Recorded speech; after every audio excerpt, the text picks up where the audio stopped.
USA का E2 investor visa treaty countries के उन सिटीजन्स के लिए एक ग्रेट अपॉर्चुनिटी है जो अमेरिका में अपना बिजनेस एस्टैब्लिश करना चाहते हैं और इस बिजनेस की बेस पे यूएसए में मूव होना चाहते हैं।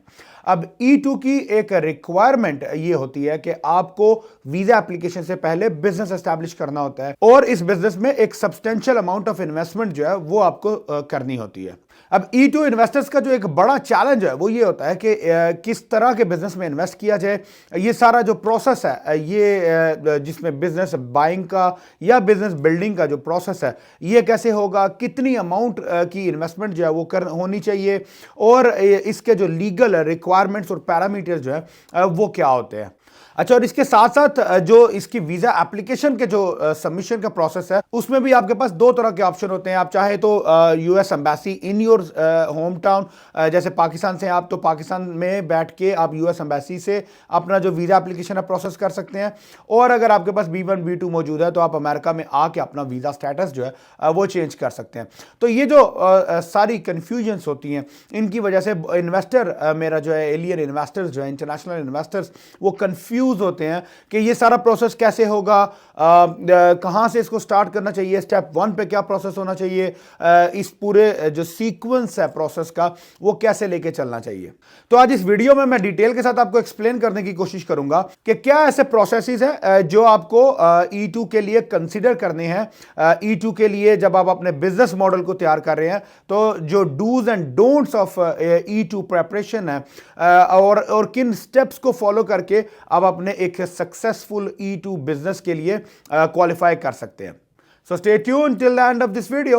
Assalamu alaikum. My name is Rahil Sheikh. I'm a business consultant based in Virginia, USA. मेरी फर्म स्टार्टअप बिजनेस ब्यूरो में we provide consulting and management services to foreign investors and entrepreneurs जो USA में अपना business establish करना चाहते हैं और उस बिजनेस की बेस के ऊपर यूएसए के ई वीजास को क्वालिफाई करना चाहते हैं। E2 ट्रीटी वीजा चूंकि इंटरनेशनल एलियन इन्वेस्टर्स का एक ग्रेट फेवरेबल और मोस्ट सूटेबल अफोर्डेबल प्रोग्राम है। अब इस वीजा प्रोसेस में या इस पूरे के पूरे E2 प्रोसीजर्स में कुछ कॉम्प्लिकेशंस हैं, कुछ चैलेंजेस हैं, जिनमें से नंबर 1 ये होता है कि आपको ये डिटरमाइन करना मुश्किल होता है कि ये सारा प्रोसेस होगा कैसे।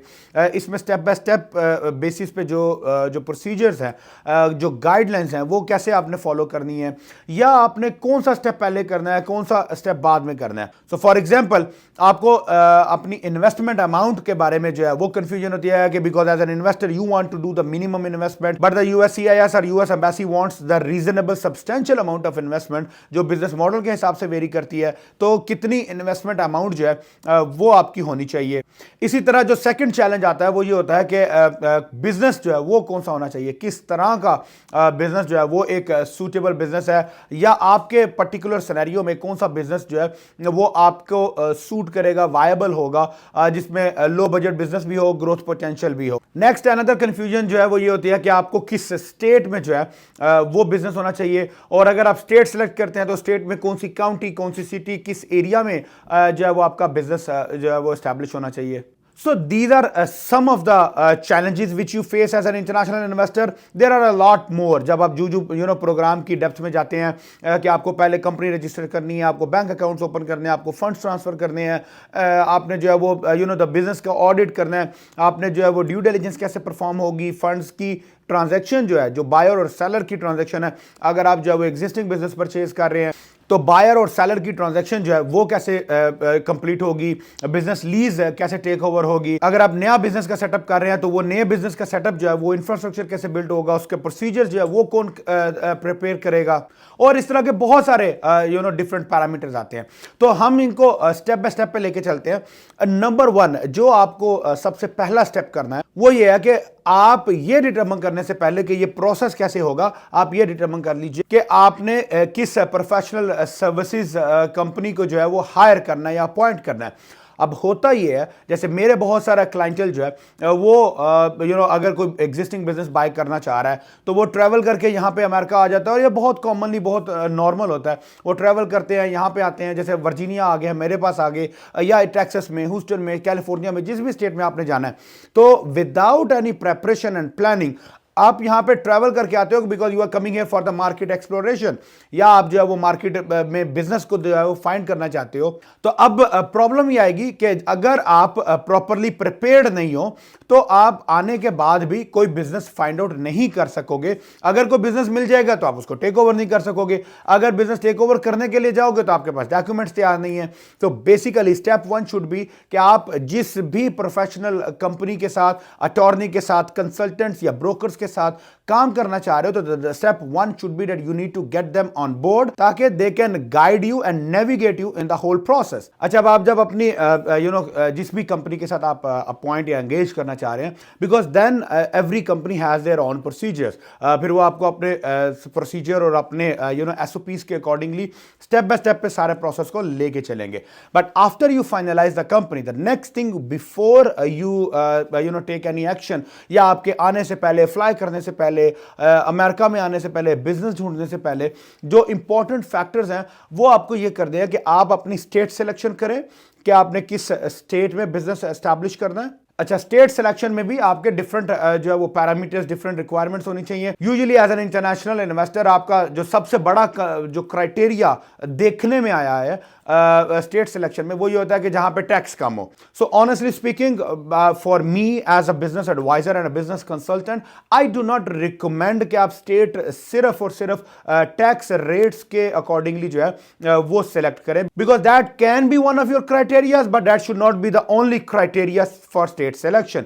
फॉर एग्जाम्पल, अगर स्टेट सिलेक्शन की आप बात करते हो तो डेलावेयर हो गया, वायोमिंग हो गया, या फ्लोरिडा और टेक्सास जो है वो लो इनकम टैक्स स्टेट्स हैं, at least on a state level. Federal level का जो टैक्सेस है वो तो कॉमनली अक्रॉस द कंट्री जो है वो सेम रहता है, बट स्टेट लेवल के टैक्सेस में they are they have a zero और low taxes. But as the first time entry into the country, if your criteria is only the tax consideration, then you are at a fault, because आपको बहुत सारी different चीजें भी देखनी है। आपको अपने फैमिली का फ्यूचर देखना है, आपको अपने किड्स का फ्यूचर देखना है, आपको बिजनेस अपॉर्चुनिटीज देखनी है, मोस्ट इंपॉर्टेंट, बिकॉज जब एक अच्छी बड़ी कमर्शियल मेट्रोपॉलिटन स्टेट में होंगे वहां पे आपकी बिजनेस अपॉर्चुनिटीज भी जो है वो ज्यादा होंगी। आपको अपने किड्स की एजुकेशन, उनके यूनिवर्सिटीज, कॉलेजेस, उनका फ्यूचर प्लान जो है वो सारे कंसिडर करने हैं। फिर आपको अपनी जो है वो सेफ्टी एंड सिक्योरिटी के एलिमेंट से जो है वो आपने स्टेट सिलेक्शन कर दिया। तो there are a lot of different parameters जिनकी बेस के ऊपर आप अपनी स्टेट सिलेक्शन करेंगे। तो जो ही आप अपनी स्टेट सिलेक्शन कर लें, द नेक्स्ट थिंग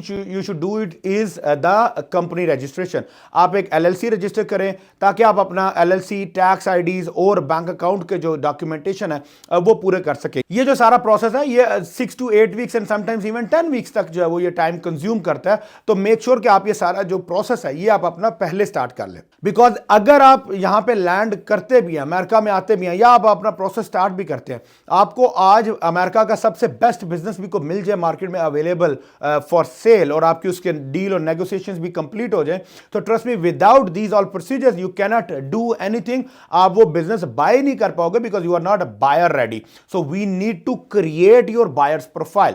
तो जब आपके ये सारी चीजें हो जाएंगी, कंपनी रजिस्टर हो जाएगी, बैंक अकाउंट ओपन होगा, उसमें आप अपने फंड्स ट्रांसफर करें, उसके बाद आपने जो है वो बिजनेस नेगोशिएशंस जो है वो स्टार्ट करनी है ताकि आप बिजनेस को टेक ओवर कर सके। एग्जिस्टिंग बिजनेसेस को टेक ओवर करते हुए जो एक और चैलेंज आता है वो आपको लीज टेक ओवर करने का आता है कि अगर आप फॉर एग्जांपल कोई रिटेल बिजनेस में जा रहे हैं तो how you are going to take over the lease. अब लीज टेक ओवर करने के लिए भी आपको जो अरेंजमेंट्स करने हैं, because naturally if you are coming as a new in the country, आपके पास क्रेडिट नहीं है, आपके पास बैकग्राउंड नहीं है, प्रोफाइलिंग नहीं है, इनकम नहीं है, तो nobody is interested to give you the lease. अब लीज को ओवरकम करने के लिए आपके पास दो तरह के तरीके होते हैं, या तो आप एडवांस रेंट पे कर दें और अपना डिपॉजिट इंक्रीज कर दें 6 महीने का या 1 साल का, and based on that you get your lease done, या आप यहां पे लोकली आप अपने किसी गारंटर को जो है वो लीज में ऐड कर लें। तो you need to make that necessary arrangements.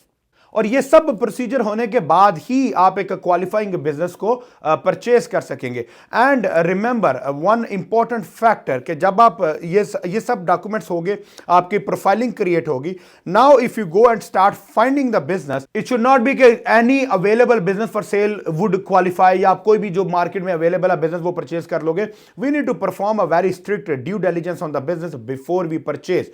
तो जब भी हम बिजनेस परचेज करने जाएंगे उसकी ड्यू डिलिजेंस होगी, उसको ऑडिट होगा, उसकी तमाम क्वालिफिकेशंस जो है वो टेस्ट की जाएंगी, वेरीफाई की जाएंगी, and only after passing those qualifications you can certainly select a business which is qualifying for E2 visa.